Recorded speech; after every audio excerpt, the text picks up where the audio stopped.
It's ANZAC Round. I'm Tim Ginniver, and I'm here to tell you about the impact that ANZAC Day has on Port Adelaide Football Club and its people. Over 130 past players and officials represented our football club at war. Sadly, over 10% of those never made it home. And we can't imagine the impact it had on those families. But those families now are generational Port Adelaide supporters. We are incredibly proud of our past players and officials that served us at war. Two in particular won military medals. And then there's Bob Quinn. He's my hero. 3 times premiership player, twice Magarey medalist. Bob actually grew up in Birkenhead. He and his family grew up over here, just on that shore, and at night he would have to row a boat from that shore over to here, climb up on a ladder similar to this, and then walk to training at Alberton. Train, walk back, get in that boat and row home to sleep in a bedroom that was on the river with his brothers. Now that was life in the 30s.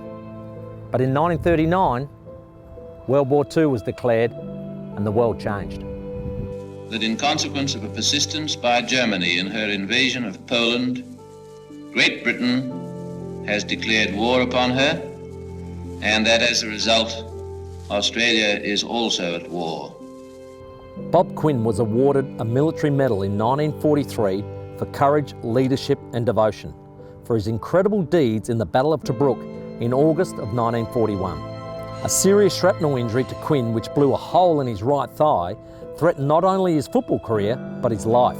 Remarkably, Quinn would return from serving his country to be captain coach of Port Adelaide in 1945 when he won his second Magarey medal 7 years after winning his first. Bob's younger brother, George, who also played at Port Adelaide and also served his country, sadly was killed in July of 1942 at El Alamein.